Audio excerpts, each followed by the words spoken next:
estas alturas del partido es que Pedro Castillo, de llegar a la presidencia, no parece dispuesto a renunciar, y lo ha dicho con todas sus letras, a lo que sería el cambio de la Constitución.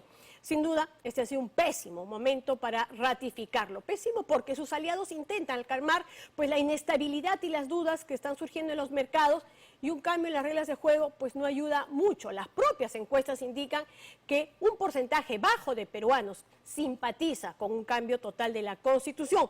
Según Ipsos, esto sería de 32% y según Datum de 22%. ¿Cómo la plantea? ¿Y quiénes propone deberían integrar una asamblea constituyente según Pedro Castillo? Marco Vázquez y Juan Carlos Vera nos lo cuentan. Y después, el constitucionalista Aníbal Quiroga para conversar sobre este tema. Castillo y sus dos caminos.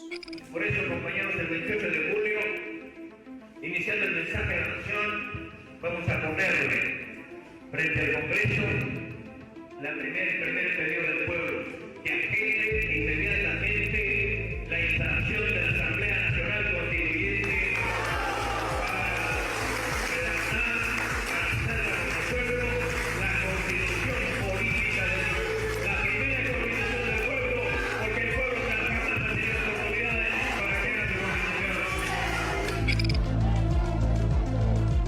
El candidato Pedro Castillo, todavía sin proclamar, ha decidido mover con imprecisión o error el avispero del tema constituyente, porque dice que no puede resolver problemas inmediatos por culpa de la Constitución.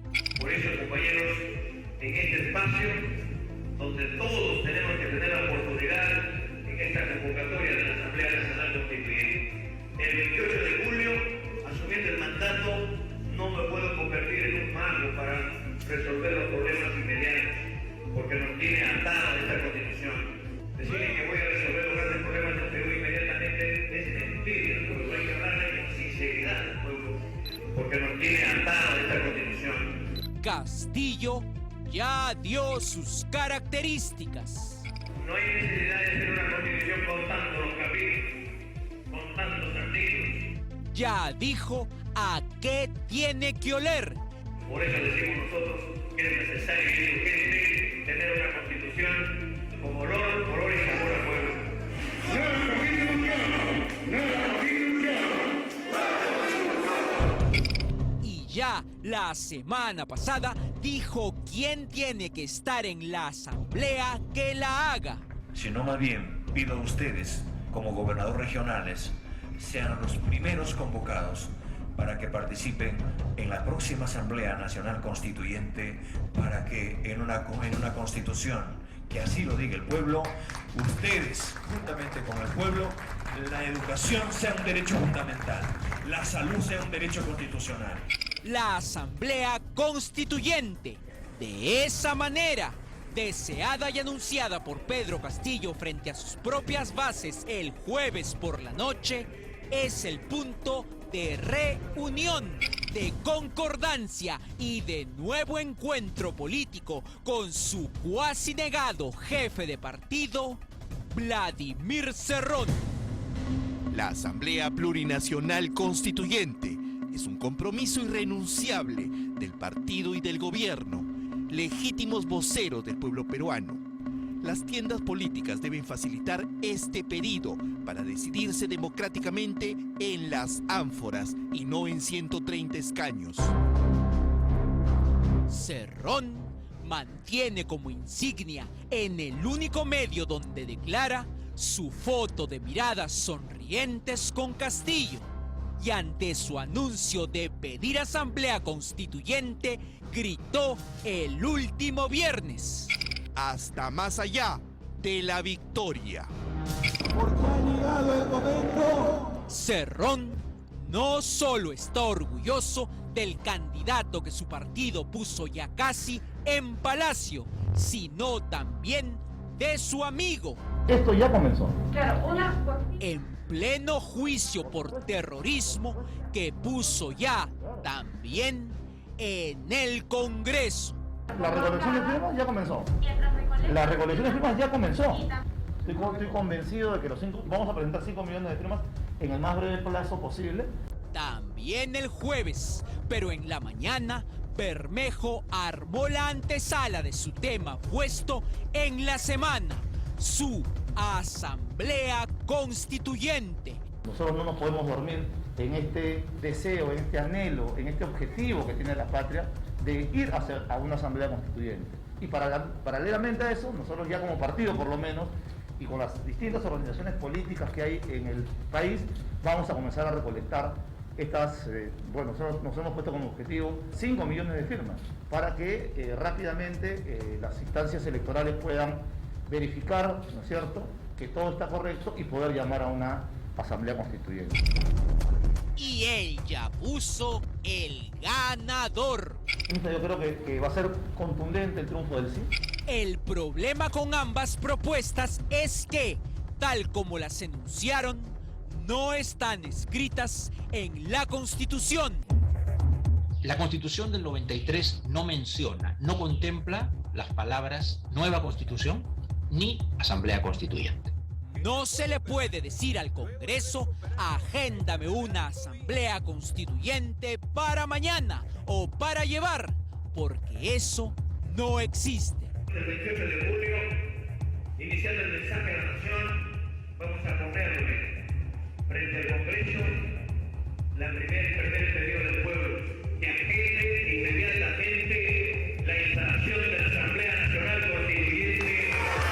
Cuando el señor Castillo dice que él no podría gobernar con esa Constitución, no me puedo convertir en un mago para resolver los problemas inmediatos, porque nos tiene atado esta Constitución.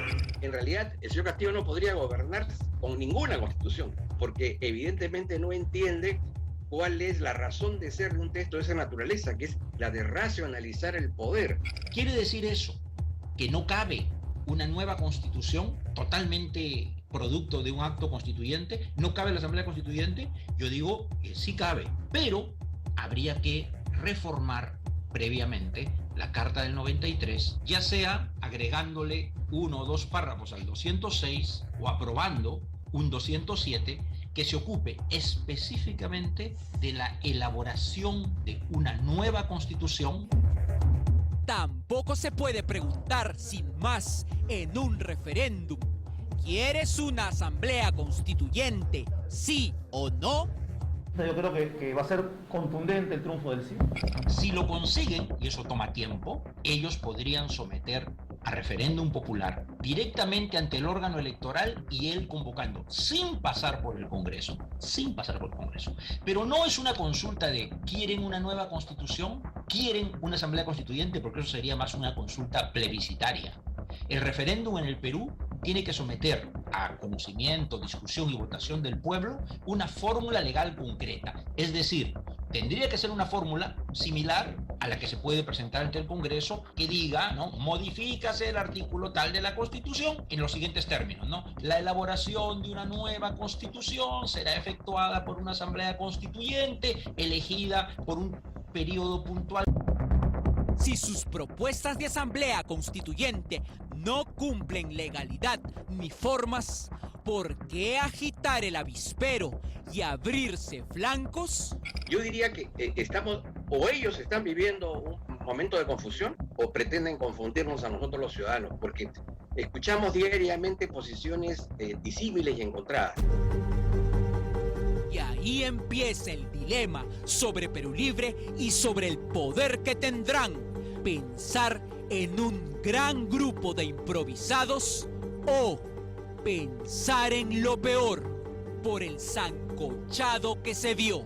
Por ejemplo, Pedro Franque ha asegurado a la ciudadanía de que el próximo gobierno llevará a cabo el plan bicentenario sin necesidad de llevar a cabo modificaciones constitucionales. El señor Bermejo es más confuso aún. Dice que está reuniendo las firmas para finalmente llegar a una Asamblea Constituyente, que finalmente eso no está permitido por la Constitución, pero por el otro lado dice que su bancada va a presentar un proyecto de reforma, un proyecto de cambio de Constitución. Y luego el señor Castillo, que dice que en caso de que sea el presidente el 28 de julio, el primer acto que hará ante el Congreso de la República es plantearle, ¿no es cierto?, una iniciativa para llevar a cabo una nueva constitución utilizando la vía de la Asamblea Constituyente. Entonces estamos hablando de 4 cosas diferentes, pero que provienen del mismo ente político. Michelle, te habla César Tito de Puno. Gracias, camarada, profesor César Tito, quien es dirigente de la FENATE Perú, de la Federación Nacional de Trabajadores de la Educación. La base magisterial que ha levantado la candidatura y hoy día el triunfo del profesor Pedro Castillo. Ayer, en una reunión virtual de profesores de sindicatos de varios países en apoyo a Pedro Castillo, junto al electo congresista Edgar Tello, volvió a aparecer el polémico César Tito Rojas. Confirma adherencia y dirigencia revelada ya en el Movadef. Y desde la región de Puno, quien habla es el profesor César Tito Rojas. Tito Rojas, del mismo sindicato que Castillo, no se dejó ver, pero coincidentemente también habló de la nueva Constitución. Y esperemos que el Jurado Nacional de Elecciones, el 15 de julio, se dé esa proclamación y realmente entre un gobierno progresista, un gobierno que recoja el sentir de las bases, como es el cambio de la Constitución, tener que ver los nuevos contratos con las grandes transnacionales, reducir la planilla dorada de aquellos que ganan, en este caso, más de 20,000, 15,000 dólares mensual.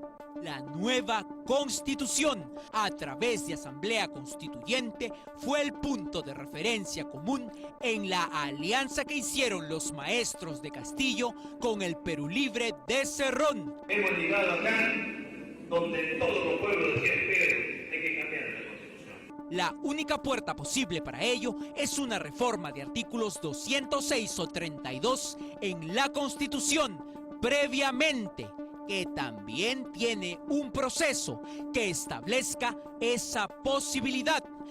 Igual el artículo 32 tiene que pasar por el Congreso, ¿no? Los 3 caminos, el del 206, el 32 y el de la Ley de Participación Ciudadana, que habla de una iniciativa popular de reforma o de cambio de constitución, los 3 pasan por el Congreso en funciones. O sea, yo no puedo armar un referéndum que diga, ¿usted, ciudadano, quiere una nueva asamblea constituyente, sí o no? Eso no se puede. No, lo que en todo caso tendría que hacer Bermejo, si fuera una persona seria y además estuviera bien informado, es lo que hicieron los chilenos. Fue, en primer lugar, introducir un cambio en la Constitución, permitiendo que se establezca una asamblea constituyente. Después de imprecisiones, mezcolanzas y reunificación, maestro Pedro Castillo, Perú Libre, la pregunta de fondo y buena fe, con 2 posiciones distintas, es: el 28 de julio próximo, a 24 días, ¿es el momento indicado para iniciar un cambio de la Constitución? Empezar el 28 de julio, este 28 de julio, si tenemos pandemia, si tenemos que reactivar nuestra vida económica, ¿es el momento? Para mí sí, porque va a tardar tiempo. Yo no oculto que desde hace mucho tiempo yo creo que hay razones políticas y morales para tener una nueva constitución que no va a inventar la pólvora, que seguro va a recoger mucho de la del 79 y del 93, pero para dar origen a un nuevo pacto político-social. Yo sí creo en eso. El momento político es el ideal para decir que este 28 de julio empezamos con la nueva constitución, ¿sí o no? Fíjese, el día lunes debe haber un partido entre el Perú y Brasil para el pase a la semifinal. Si nos dijeran hoy de que se van a cambiar las reglas, por supuesto que la Federación Peruana de Fútbol no jugaría ese partido, porque si no sabe cuánto va a durar, nadie jugaría ese partido. Eso es lo que pasaría con los inversionistas nacionales y extranjeros, en un momento en que el Perú necesita reactivar su economía y recuperar el empleo. No hay que tenerle miedo a la constituyente. Y si algunos lo que temen es que se revisen algunos aspectos del régimen económico, yo creo que no cabe duda. Hay que revisarlos. Y se hará lo que es necesario. O sea, nada puede ser eterno. Y por último, el producto de esa constituyente irá a un referéndum popular. donde puede ser aprobada o desaprobada. Y nuestra constituyente no va a elegir, no va a establecer reelecciones presidenciales inmediatas, como hizo la Carta del 93, o la Carta venezolana de Chávez, o la Carta de Correa en Ecuador, o la Carta de Morales en Bolivia. En el Perú no hay acuerdo para una reelección presidencial inmediata. No se va a aprobar estatizaciones masivas. Hay dos frases que creo revelan un poco el mensaje que hay detrás de Perú Libre. Uno, la del señor Bermejo, que cuando le hablan de la Constitución, le hablan de las normas, le hablan de las reglas, él habla y dice son pelotudeces democráticas. Entonces, lo que usted y yo estamos conversando ahora forma parte de una pelotudez democrática, ¿no? Para Bermejo. En consecuencia, una piedra, una traba para que estas personas se queden en el poder es justamente la Constitución. Ellos quieren vivir al margen de la Constitución o hacer su propia Constitución que les permita darle la bendición de un gobierno eterno, ¿no? Hasta donde el pueblo aguante. Un Castillo, dos caminos.